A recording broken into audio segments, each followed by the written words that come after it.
찬양합시다. 전능하신 나의 주 하나님은 능치 못하실 일 전혀 없네. 우리의 모든 간구도 우리의 모든 생각도 우리의 모든 꿈과 모든 소망도 진실하신 나의 주 하나님은 우리의 모든 괴로움 바꿀 수 있네. 불가능한 일 행하시고 죽은 자를 일으키시니 그를 이길 자 아무도 없네. 주의 말씀 의지하며 깊은 곳에 금을 던져 오늘 그가 놀라운 일을 이루시는 거라. 주의 말씀 의지하여 믿음으로 금을 던져 믿는 자에게 능치 못함 없네. 주의 말씀 의지하여 깊은 곳에 금을 던져 오늘 그가 놀라운 일을 이루시는 거라. 주의 말씀 의지하여 믿음으로 금을 던져 믿는 자에게 능치 못함 없네.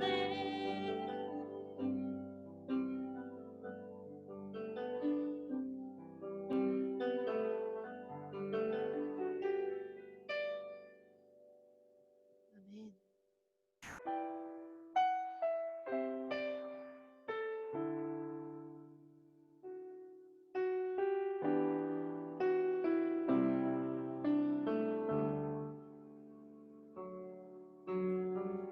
내 백성이 나를 떠나 돌아섰지만 내 사랑이 내 백성을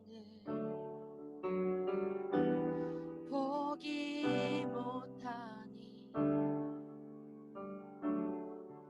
내 모든 것 내어주고 나 그들을 얻으리라. 여호와께 돌아가자.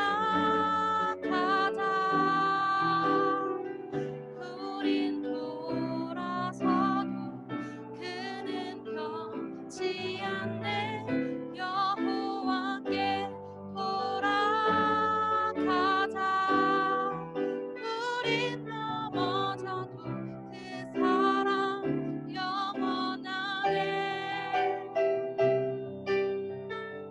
우리 주님께서 주신 사랑을 다시 생각하면서 다시 한번 찬양드렸으면 좋겠습니다.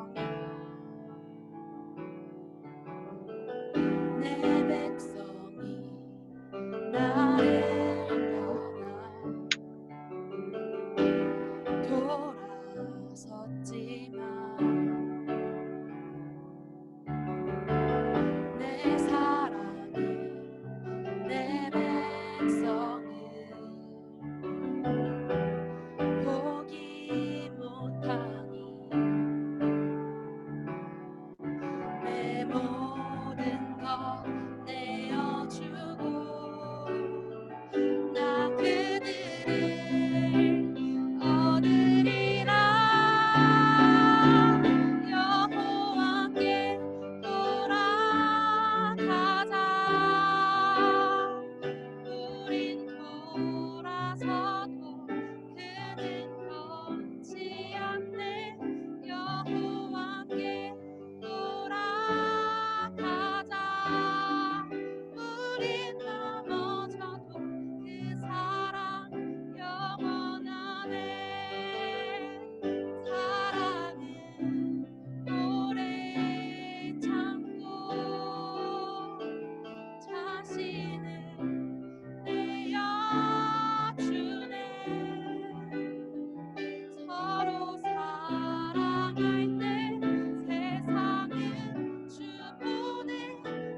기도 드리시겠습니다.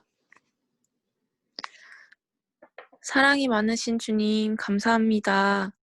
오늘도 이렇게 저희 중고등부의 예배를 주관하여 주시고 하나님께서 함께 하신다는 그 마음과 소망을 가지고 이 자리에 나왔습니다. 이렇게 온라인으로 저희가 예배를 드리고 있습니다. 수고하시는 모든 선생님들과 전도사님을 주님께서 정말 축복하여 주시고 아버지 정말 이 예배를 통해 우리 중고등부 친구들 한 사람 한 사람이 하나님을 바라보고 성령님의 임재를 경험하는 귀한 시간이 될 수 있게 도와주시옵소서. 아버지 코로나로 힘든 시기에도 이렇게 주님 앞에 예배하려고 저희들이 모였습니다. 이 마음을 기뻐 받아주실 줄 믿습니다. 이 시간 하나님께 우리의 마음과 정성을 드리오니 주님 받아주시옵소서. 감사드리며 예수님 이름으로 기도했습니다. 아멘. 광고 말씀드립니다. 저희 중고등부는 매주 11시에 실시간 예배를 드립니다. 예배 후에 말씀 노트는 담임 선생님께 문자나 사진으로 전송해 주시면 됩니다. 오늘도 끝까지 예배를 집중해서 잘 드리는 학생들, 오늘도 돌발 퀴즈로 전도사님이 내신다고 하니까 끝까지 집중해서 잘 예배 드려주시면 됩니다. 다음 주 예배 위원은 중2입니다. 박주영 학생이 성경 봉독하겠습니다. 오늘의 말씀은 예레미야 51장 20절에서 24절입니다. 제가 봉독하겠습니다. 여호와께서 이르시되 너는 나의 철퇴 곧 무기라. 나는 내가 나라들을 분쇄하며 내가 국가들을 멸하며 내가 말과 기마병을 분쇄하며 내가 병거와 병거대를 부수며 내가 남자와 여자를 분쇄하며 내가 노년과 유년을 분쇄하며 내가 청년과 처녀를 분쇄하며 내가 목자와 그 양떼를 분쇄하며 내가 농부와 그 명예소를 분쇄하며 내가 독백과 태수들을 분쇄하도록 하리로다. 너희 눈 앞에서 그들이 시온에서 모든 악을 행한 대로 내가 바벨론과 갈대아 모든 주민에게 갚으리라. 여호와의 말씀이니라. 아멘. 아멘. 여러분 반갑습니다. 네, 잘 들리시고 잘 보이시나요? 네. 한 주간 어떻게 지내셨나요? 세상을 살다가 보면 한 가지 깨닫는 것이 있는데요.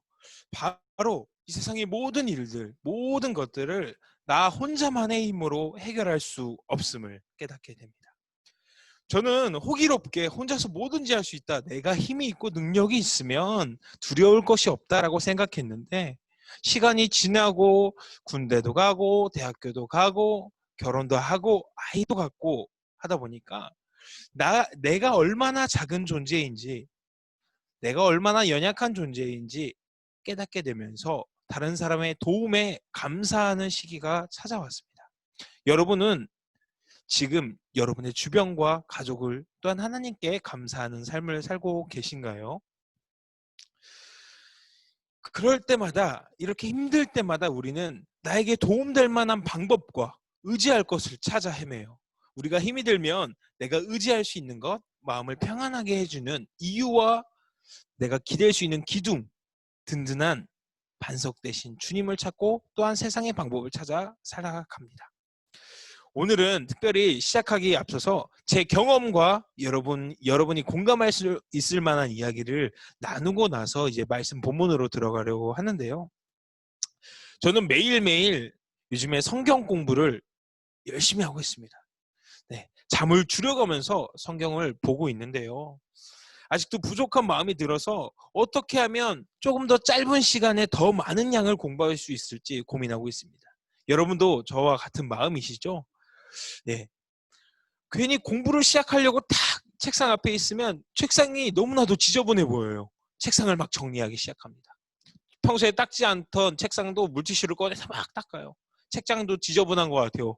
꼭 공부를 시작하기 전에 주변을 정리해요. 평소에 하지 않던 행동을 하는 것이죠. 왜? 공부가 시작하기 싫기 때문입니다. 괜히 등도 간지러운 것 같고요. 코도 간지러운 것 같고요. 따뜻하게 샤워를 하고 개운한 마음으로 공부할까 고민도 들고요. 괜히 허기진 것 같고요.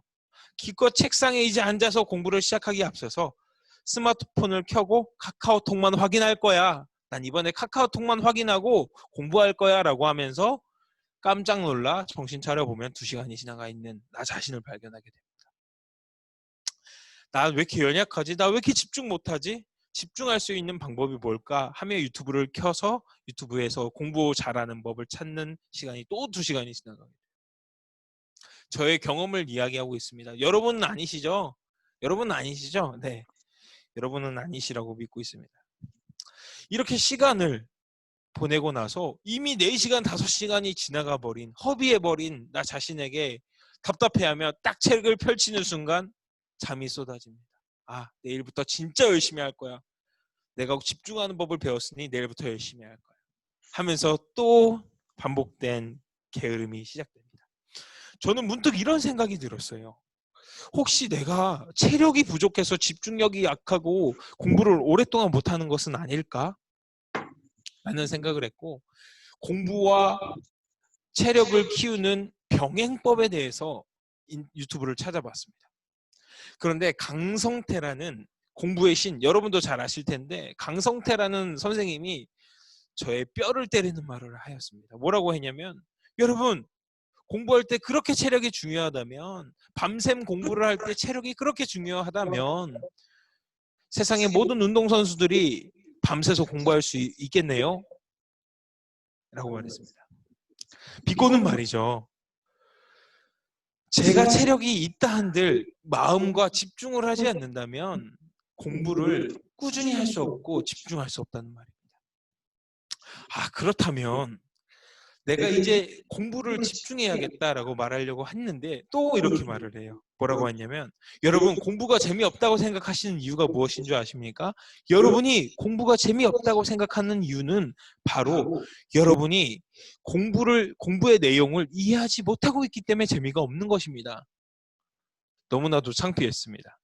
그냥 암기하기 위해서 제대로 된 가이드도 없이 막 공부했더니 공부가 너무나도 재미없고, 내가 지금 보는 단어들을 전혀 이해 못하고 있는 나 자신이 점점 더 지루해지고 이 공부의 시간이 재미가 없어지는 겁니다.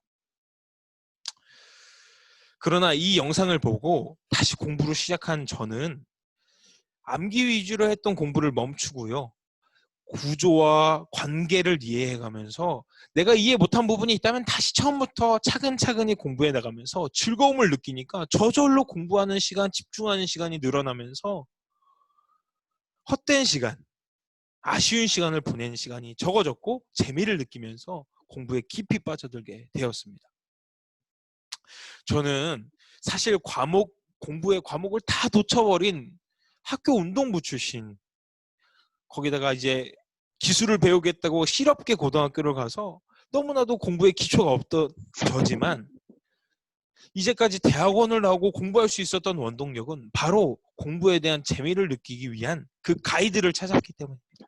바로 공부를 올바로 이해하고 즐기기 때문입니다. 제가 이 말을 하는 이유는 많은 사람들이 쉬운 방법과 자신이 믿고 싶어하는 가장 쉬운 방법, 간단한 방법의 방향으로만 자신의 삶을 이끌어 가려고 합니다. 무엇에 도달하기 위해서 한 걸음을 떼는 것보다, 앞으로 나아가는 것보다 계속 출발선 앞에서 서성이면서 쉬운 방법은 없을까? 왕도는 없을까? 생각하고 있다는 것입니다. 고생하지 않고 도달하는 방법은 없을까? 고민을 하며 시간을 정처 없이 보내다 결국 또 코앞에 다가온 시험 앞에 좌절하며 걱정과 두려움만 앞서게 됩니다. 바로 그들의 걱정 그 앞에는 바로 자신이 의지하고 믿고 참고할 만한 참고서가 없고 가이드가 없고 지도가 없기 때문입니다. 내가 어떻게 공부해야 되는지, 어디서부터 시작해야 하는지 가늠조차 되지 않기 때문에 계속 서성이며 두려워한다는 것입니다. 그렇다면 우리가 믿고 의지해야 할 것은 무엇일까요? 오늘의 말씀은 하나님의 심판의 도구로 사용되어진 바벨론, 이 바벨론에 대해서 이야기하려 합니다. 바벨론은 하나님의 심판의 도구, 남유다를 심판하는 심판의 도구로 사용되었어요. 하나님의 도구로 사용된다는 것은 너무나도 귀한 일입니다.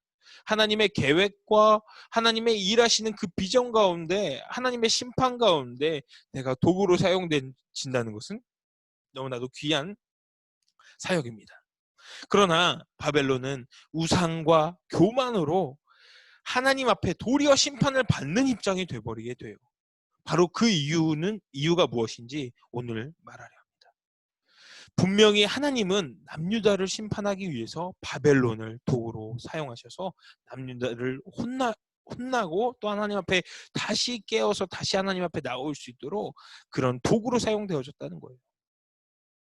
그러나 바벨론이 사용되어진 자기 자신, 도구인 자신이 믿는 것은 바로 하나님이 아니라 자신들이 믿는 우상이었고 자신들의 힘이었습니다. 창세기 1장 1절 모두 아시죠? 네, 다 같이 한번 소리내 볼까요? 태초에 하나님이 천지를 창조하시니라.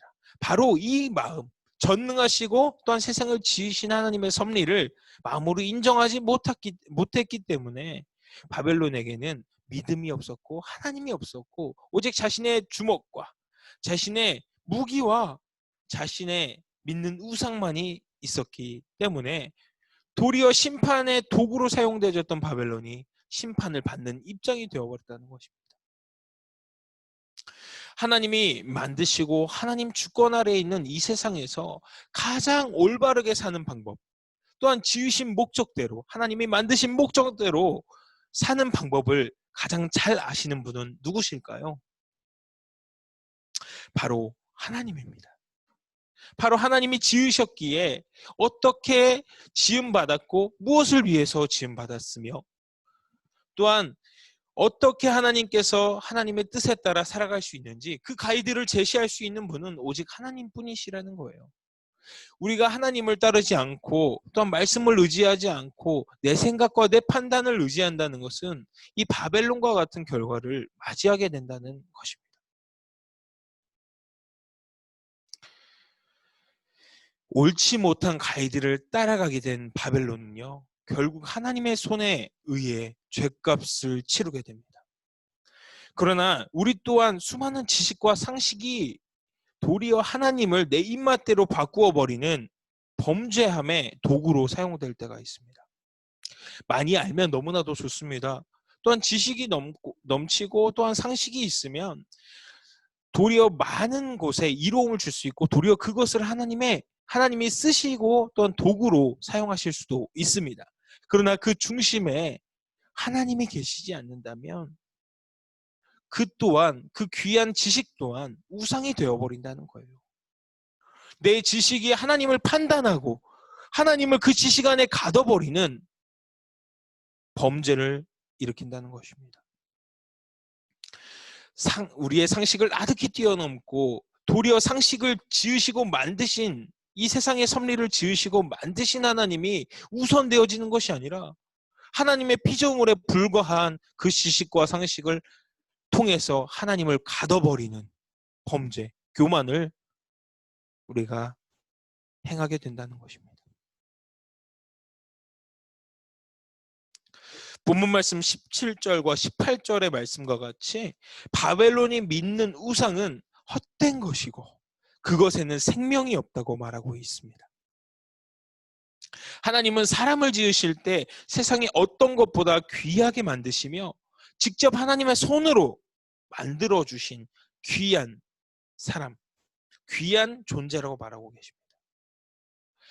그런 존재임에도 불구하고 보잘것없는 생명이 없는 우상을 보며 그 돌 조각에 부어 만든 그 돌 신상에 불과한 거짓되고 생명 없는 것에 절하고 숭배하는 바벨론을 보며 하나님은 분노하십니다. 아무리 귀한 것을 내어준다고 한들 상대방이요, 그 가치를 모른다면 그것을 주고 싶지 않듯이 하나님이 주고자 하시고 하나님이 보여주고자 하신 그 가이드와 삶의 지혜를 우리가 이해하지 못하고 깨달으려 하지 않는다면 하나님은 우리에게 더 이상 은혜를 내려주시지 않는다는 것입니다. 여러분이 정말 좋고 정말 좋은 메이커의 옷을 친구 생일 선물에 잘 준비해서 갔습니다. 근데 그 친구는 그게 좋고 비싼 건지 전혀 몰라요. 이게 귀한 건지 그냥 시장에서 산 건지 그냥 아무 데서나 막 사온 건지 아니면 입던 걸 줬는지도 몰라요. 그렇다면 여러분이 선물할 때 기분이 좋을까요? 바로 이처럼 하나님이 주고자 하시는 그 의도와 의미와 하나님의 그 지혜와 가이드를 우리가 마음으로 받지 않고 이해하려고 하지 않는다면 하나님 또한 우리에게 은혜를 허락하지 않는다는 것입니다. 하나님은 모든 사람에게 공평한 복음을 허락하셨어요. 모두에게 공평한 하나님의 소식과 말씀을 허락하셨어요. 그 복음을 받고도 어떤 사람들은 그 복음을 외면합니다. 눈앞에 보여주고 설명을 아무리 해도 외면해요. 근데 어떤 사람들은 정확하게 설명받지도 못했고 정확한 귀한 말씀의 어떤 해설도 받지 못했지만 도리어 그것이 자신의 절호의 기회가 되듯이 하나님께 매달리는 사람이 있다는 것입니다. 우리가 바벨론처럼 쓰임받는 도구가 되었다고 해서 교회에서 아무리 헌신한다고 해서 우리 마음의 중심에 하나님과 믿음이 없다면, 하나님을 믿는 믿음이 없다면 하나님께서는 더 이상 기회를 허락하시지 않고 도리어 심판받는 입장이 되어버린다는 것입니다. 나 자신도 그렇게 되어져 간다는 것입니다. 제가 처음 여러분과 나눴던 것처럼요. 저는 공부하고 싶은 마음을 찾기보다 내가 공부할 수 없는 이유, 내가 공부할 수 없는 이유, 남들보다 못할 수밖에 없는 이유만을 찾고 살았습니다. 또한 내가 공부가 재미없는 이유, 내가 공부가 재미없을 수밖에 없는 변명을 찾으면서 내 시험 성적에 대해서 합리화시키면서 살았어요. 또한 성적이라는 결과 앞에서 변명할 수 없었습니다. 좌절했었습니다. 그러나 유튜브 이 강성태 선생님을 통해서 저는 공부에 대한 확실한 가이드를 찾았고 공부에 대해서 깊이 들어가게 되고 즐거움을 찾았습니다. 이제는 공부를 피할 변명을 찾던 제가 이제는 공부를 해야 하는 목적에 집중했고 공부가 재미없던 제가 기초부터 다시 천천히 이해해 나가며 공부해 나가는 방법을 찾게 되었습니다. 이로써 공부에 대한 재미를 찾았다는 거예요. 이처럼 우리가 예배 드리지 못할 이유만을 찾고 변명거리를 찾고 예배가 재미없는 이유에서 더 이상 멈춰 있지 말고 그곳에서 벗어나 내가 예배를 드려야 하는 목적에 집중하고 하나님의 말씀을 다시 한 번 더 이해하려고 처음부터 기초부터 차근차근히 주님 앞에 나아간다면 오늘의 예배가 여러분에게 생명이 되고 오늘의 말씀이 여러분에게 기쁨과 즐거움이 되는 역사가 있을 줄 믿습니다.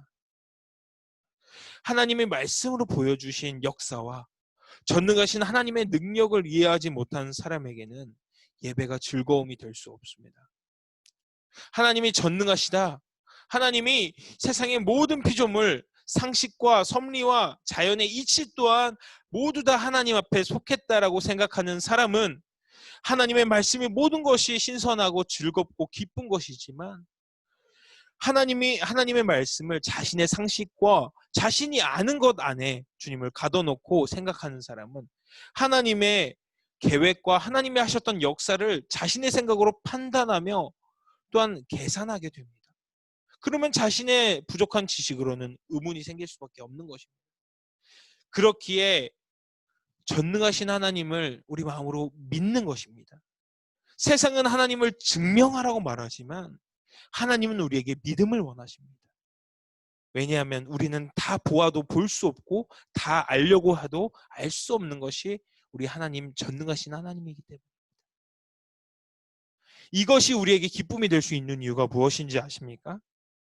세상보다 크신 하나님, 우리가 이해할 수 없는 하나님이 답답한 것이 아니라 우리가 하나님을 이해할 수 없을 정도로 크신 하나님이기 때문에 세상도 품고도 남는 하나님이시기 때문에 그 능력을 의지합니다.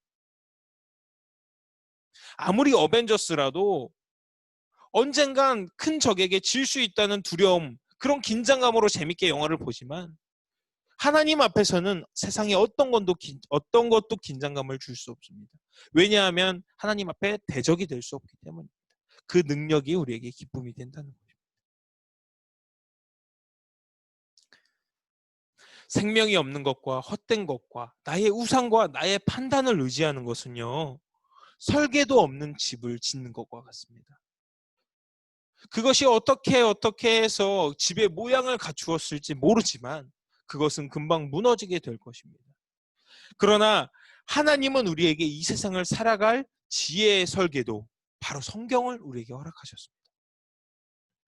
우리가 하나님의 말씀, 그 설계도를 따라 우리의 인생을 순종하고 그 설계도를 따라 우리의 마음을 지어간다면 우리는 영원한 생명과 든든한 반석, 예수 그리스도의 그 반석 위에 전능하신 하나님의 손이 우리의 인생을 지어주시면 영원히 무너지지 않는 하나님의 또한 믿음의 공간이 지어진다는 것입니다. 말씀을 마치겠습니다. 예배에 함께 하신 여러분 앞에 하나님이 허락하신 인생의 설계도가 지금 주어져 있습니다. 여러분 성경책 두고 예배 같이 함께하고 계시죠? 바로 그것이 여러분을 이끌어줄 하나님께서 주신 이 세상을 이길 만한 귀한 지혜의 인생의 설계도입니다. 하나님은 오늘의 말씀을 통하여 여러분을 보수하시고 고치시고 세워주십니다. 항상 하나님의 말씀을 의지하고 순종하는 우리 서교동교회 중고동부가 되기를 소망합니다. 제가 기도하고 주기도문하심으로 이 모든 예배를 마치겠습니다. 기도하겠습니다. 하나님 아버지, 우리의 지식과 상식이 하나님을 앞서지 않게 하여 주옵소서. 하나님보다 세상을 의지하지 않게 하여 주옵소서. 하나님께 기도하며 기대하며 기다리는 마음으로 그 믿음으로 하나님의 계획을 바라보게 하여 주옵소서. 감사드립니다. 사랑의 이름 예수님의 이름으로 기도드렸습니다. 아멘. 주기도문 하시겠습니다. 하늘에 계신 우리 아버지, 아버지의 이름을 거룩하게 하시며 아버지의 나라가 오게 하시며 아버지의 뜻이 하늘에서와 같이 땅에서도 이루어지게 하소서. 오늘 우리에게 일용할 양식을 주시고 우리가 우리에게 잘못한 사람을 용서하여 준 것 같이 우리의 죄를 용서하여 주시고 우리를 시험에 빠지지 않게 하시고 악에서 구하소서. 나라와 권능과 영광이 영원히 아버지의 것입니다. 아멘. 네, 예배 마쳤고 친구들 화면 고정 해지해 주세요. 이제 갤러리 모드로 바꿔 주시고 아까 마저 못 드린